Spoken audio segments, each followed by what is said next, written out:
ناظرین، بریک سے پہلے بات ہو رہی تھی ریہیبلیٹیشن کے متعلق. آئیے بات چیت کا سلسلہ آگے بڑھائیں. ڈاکٹر خالد، جیسے کہ آپ نے بتایا تھا کہ بڑی انجریز کیسے ہوتی ہیں اور ان کے معاملے میں فرسٹ ایڈ کتنی امپورٹنٹ ہے، اسی طرح سے زندگی میں کچھ معاملات ایسے ہوتے ہیں جن کو ڈسیبلٹی کا نام تو نہیں دیا جا سکتا، لیکن وہ انسان کو ڈسیبل کر دیتے ہیں. بالکل. مثال کے طور پر بیک ایک ہو گیا. جن لوگوں کو متواتر یہ مسئلہ درپیش آتا رہتا ہے وہ صحیح طور پر بتا سکتے ہیں کہ ان کی زندگی کتنی دشوار ہو جاتی ہے. اسی طرح سے پیروں کا معاملہ ہے، جن کو پیروں میں تکلیف ہوتی ہے. تو یہ معاملات کیوں سامنے آتے ہیں اور ان کو بہتر بنانے کے لیے کس طرح کے اقدامات کرنے چاہیے تاکہ یہ معاملے متواتر طور پر سامنے نہ آتے رہیں؟ بالکل. آپ نے مثال کے طور پہ سب سے جو I don't think anybody in the world would have lived a life without backache. کبھی نہ کبھی تو کمر میں درد کسی کو ضرور ہوئی ہوتی. نزلہ زکام کے بعد سب سے زیادہ کامن چیز یہی ہے. اب دیکھیے، بیک ایک کی بہت وجوہات ہیں، بہت پروگرام ہو سکتے ہیں اس پہ. میں 2-4 چیزیں بتانا چاہوں گا صرف آپ کو. پہلی چیز یہ بتانا چاہوں گا کہ ہمارے ہاں ایک بڑا غلط کانسیپٹ ہے کہ ہر پیشنٹ کو جس کو بیک ایک ہو اس کو کہتے ہیں یوز ہارڈ بیڈ. تو جن لوگوں کو کمر کی درد ہے پہلے اس کی وجہ جاننا چاہیے.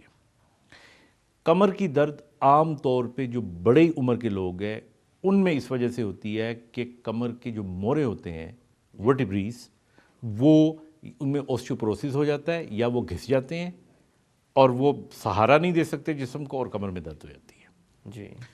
چھوٹی عمر کے جو لوگ ہیں، نوجوان جو ہیں، ان کے عام طور پہ 2 وجوہات ہوتی ہیں. یا چوٹ لگی ہوتی ہے ان کو، یا ان کا پوسچر ٹھیک نہیں ہوتا.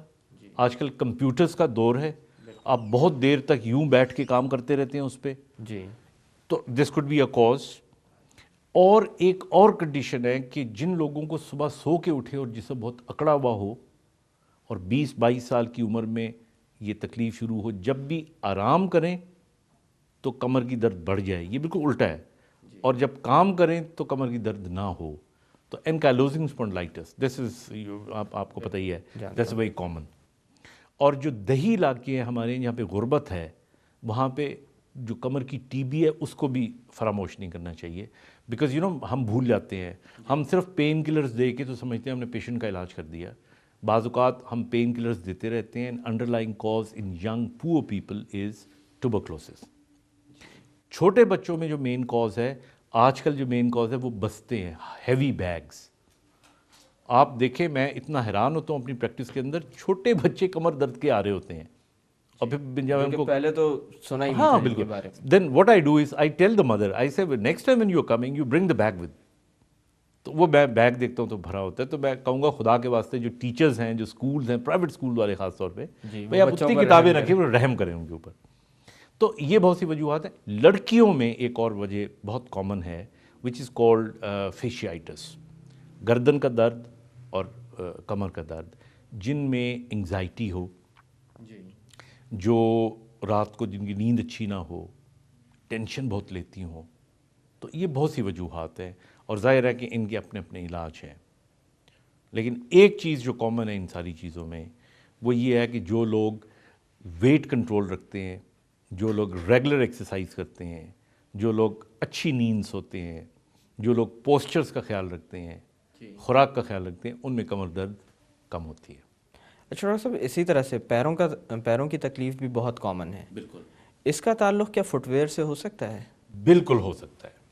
میں آپ کو اگین کچھ ایسی چیزیں ہیں جو پٹ فالز ہیں، یعنی غلط ٹریٹمنٹس ہو رہے ہیں.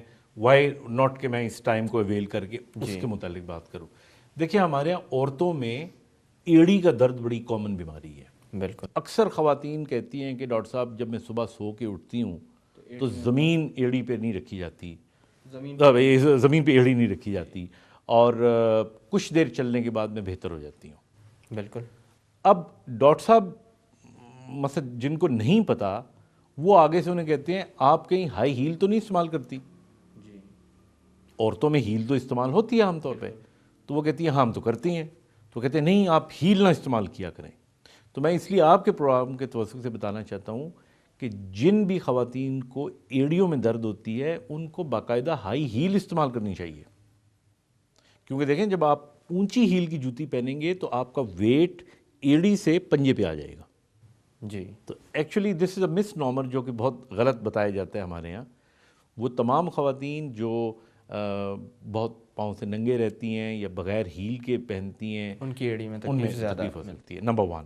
نمبر 2, جوتا جب بھی خریدیں شام کے وقت خریدیں, جی کیونکہ جب آپ شام تک چلتے پھرتے رہتے ہیں تو پاؤں کا سائز تھوڑا سا بڑا ہو جاتا ہے, because of the gravity and because of you see your body fluids, تو وہ پھر آپ کو تنگ نہیں کرے گا, وہ تنگ نہیں کرے گا.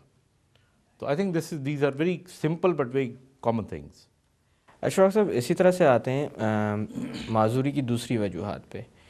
ایمپوٹیشنز کا اگر تذکرہ کیا جائے, جس کے اندر کوئی ایسا معاملہ سامنے آ جائے جس کی وجہ سے ہاتھ یا پاؤں سے انسان کو معذور کرنا پڑے, اور ایسی معذوری آپریشن کے نتیجے میں ہوتی ہے, لیکن معاملات کچھ اس طرح کے ہوتے ہیں کہ زندگی بچانے کے لیے یہ عمل کرنا ضروری ہو جاتا ہے. ایمپوٹیشن میں ڈائبٹیز کا کافی زیادہ تذکرہ آتا ہے, کیونکہ تقریباً اگر پیر کی ایمپوٹیشنز دیکھی جائیں تو 50% سے زیادہ ان مریضوں میں ہوتی ہیں جو کہ ڈائبٹیز کا شکار ہوتے ہیں. تو ڈائبٹیز کے مریضوں میں اس معاملے کو کم سے کم رکھنے کے لیے کس طرح کے اقدامات کی ضرورت ہے؟ بالکل, I think there are 2 causes for amputations in old age. One is diabetes and other is atherosclerosis, جو خون کی نالیوں کا پتلا ہو جانا ہوتا ہے. جی, تو بلڈ سرکولیشن کم ہو جاتی ہے دونوں میں. ڈائبٹیز کے اندر سینسیشنز بھی کم ہو جاتی ہیں. آپ کو زخم ہوا, آپ کو پتہ بھی نہیں چلا, بالکل ایسا ہی ہوتا ہے. اور پھر آپ کو اس وقت پتہ چلا جب وہ زخم ناسور بن چکا تھا, and then it's too late. پھر شوگر کے مریض ہیں, اس کا ٹریٹمنٹ بھی صحیح نہیں ہو رہا, جی, آپ کر بھی رہے ہیں, آپ کو آرام نہیں آ رہا, اینڈ الٹیمیٹلی ڈاکٹر کو ایمپوٹیشن کرنی پڑتی ہے. So I think the solution to diabetes is کہ جتنے بھی لوگ ڈائبٹیز ہیں ان کو ایک کام عادت ڈال لینی چاہیے کہ جب صبح سو کے اٹھیں تو دونوں پیروں کی تلووں کو اور پیروں کو اپنے ہاتھ سے ٹٹولیں, کیونکہ ہم کئی ہفتے کبھی اپنے پاؤں نہیں دیکھتے. بالکل. تو ایک تو یہ کریں. دوسرا, ان کو شوز ہمیشہ ساکس کے ساتھ پہننے چاہیے, بغیر ساکس کے نہ پہنیں, کیونکہ سینسیشنز نہیں ہوتی. اگر چمڑا ٹکراتا رہے گا تو وہ زخم کر دے گا. ساکس پہنی ہوگی تو کوئی تھوڑا سا آپ کو وہ ہو جائے گا. نمبر 3, اگر ذرا سا بھی آپ کو زخم محسوس ہوتا ہے تو آپ باقاعدہ پراپر شوگر کنٹرول کریں اور اینٹی بایوٹکس لیں. اور اگر آپ کو لگتا ہے کہ پاؤں ڈائبٹیز میں یا کچھ لوگوں میں ٹیڑھے ہو جاتے ہیں تو پھر سرجیکل شوز ہوتے ہیں یا ڈائبیٹک فٹ ویئر ہوتا ہے. We are making that in Lahore and we are making that in Karachi also. Karachi میں جو ڈاؤ میڈیکل کالج ہے, جو ڈاؤ میڈیکل یونیورسٹی بن گیا ہے, اس کا جو ڈپارٹمنٹ آف فزیکل میڈیسن ہے وہاں پہ یہ ساری چیزیں موجود ہیں. So you can get it done from there. Doctor صاحب, عام طور پہ معذوری کا معاملہ جب بھی سامنے آتا ہے تو اس معاملے کو آرتھوپیڈکس یا ہڈیوں کے معاملے سے جوڑا جاتا ہے. کیا معاملہ صرف ہڈیوں کی حد تک ہوتا ہے یا اور بھی ایسی کوئی وجوہات ہو سکتی ہیں جسم کے اور بھی حصے ہیں, مثلاً پٹھے ہیں, اسی طرح سے نروز ہیں, جن کا ڈیمیج معذوری کی وجہ زیادہ بنتا ہو as compare to bones? I think people have generally a misunderstanding that rehabilitation medicine is to do a lot with orthopedics. So it's not only orthopedics. Primarily, اگر آپ دیکھیں تو نیورو مسکولر جو بیماریاں ہیں ان کا مین بلک ہے. جی, معذوری جو کرتی ہیں مثلاً مسکولر ڈسٹروفی ہے, نیوروپیتھیز ہیں, ڈسٹونیاز ہیں, ایٹیکسیاز ہیں, اسٹروک ہے. And then you come on to the side of rheumatology, rheumatoid arthritis ہے, SLE, ankylosing spondylitis. تو یہ تو خیر عام لوگوں کو سمجھ میں نہیں آئیں گی. لیکن آپ نے جو کوشچن کیا اس میں بتانا چاہتا ہوں, جیسے مسکولر ڈسٹروفی ہے, اب یہ پٹھوں کی بیماری ہے. بیسکلی یہ بیماری ماروسی بیماری ہوتی ہے, اور وہ بچے جن میں ڈوشن مسکولر ڈسٹروفی ہوتی ہے یہ نارمل پیدا ہوتے ہیں, ماں باپ بڑے خوشی مناتے ہیں. پھر 6-7 سال کی عمر میں ماں باپ کو لگتا ہے کہ ہمارا بیٹا چلتے چلتے گر جاتا ہے. پھر ماں باپ اس کے بعد دیکھتے ہیں کہ ہمارا بیٹا چلتے ہوئے ہیلز اٹھا کے چلتا ہے اور پیٹ نکال کے. 9-10 سال کی عمر میں وہ بچہ بیٹھ کے کھڑا نہیں ہو سکتا اور گھٹنوں پہ ہاتھ رکھ کے کھڑا ہوتا ہے. دیٹس واٹ وی سے گاور سائن از پازیٹیو. اور 11-12 سال کی عمر میں وہ ویل چیئر پہ بیٹھ جاتا ہے. And those people with this disease, if it's very severe, they usually don't live longer. تو یہ ویری سیریس ڈیزیز, یعنی ایک مستقل معاملہ ہے, مستقل معاملہ ہے, جو جان لیوا بھی ثابت ہوتا ہے. جان لیوا بھی ہوتا ہے. پھر اس کی باقی ورائٹیز ہیں جن میں کم جان لیوا, بیکر ہے, لم گرڈل ہے. تو میرا کہنے کا مقصد ہے کہ معذوری کسی قسم کی بھی ہو, that gives you آپ سٹروک لے لیں، فالج لے لیں. جی اب فالج کے آپ تو خود ڈاکٹر ہیں، آپ کو پتہ ہے ہمارے یہاں کتنی پرسنٹیج ہے بڑی عمر کے لوگوں کی جن کو فالج ہوتا ہے؟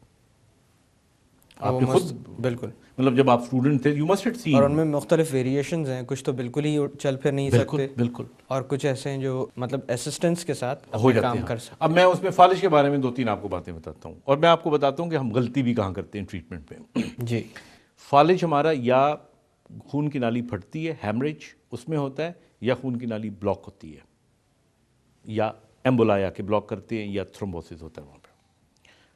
خدا نخواستہ ہمارے یہاں اگر ایک یہ تاثر ہے کہ اگر لیفٹ سائڈ کا فالج ہو تو زیادہ خطرناک ہوتا ہے کیونکہ ہارٹ لیفٹ سائڈ پہ ہوتا ہے. دس از ایبسلیوٹلی رانگ. میں یہ سمجھتا ہوں رائٹ سائڈ کا اگر فالج ہو تو زیادہ خطرناک. کیونکہ speech area is in the left part of the brain, تو جن لوگوں کو سیدھے اس طرف کا فالج ہوتا ہے ان کی اسپیچ بھی جا سکتی ہے. تو ایک تو یہ چیز ہو گئی.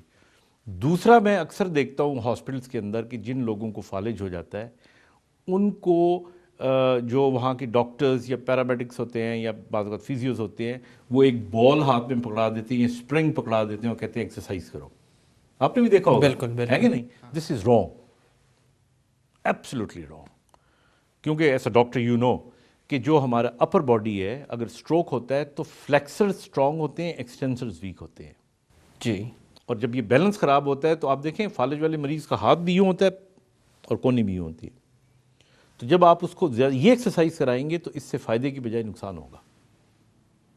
تو اس لیے میں زور دیتا ہوں کہ ری ایبلیٹیشن کنسلٹنٹ پاکستان میں زیادہ ہونے چاہیے. جی اور سٹروک کا علاج ہو گیا، یہ مسکولر ڈسٹرافیز ہو گئیں، نیوروپیتھیز ہو گئیں، اس میں ریہیبلیٹیشن کا ایک پراپر رول ہونا چاہیے. ڈاکٹر صاحب یہاں پہ تھوڑی دیر کے لیے باتوں کا سلسلہ روکتے ہیں. ناظرین وقت ہوا ایک چھوٹی سی کمرشل بریک کا. بریک سے واپس آ کر ریہیبلیٹیشن کے عمل کے متعلق مزید بات کی جائے گی. Don't go any where.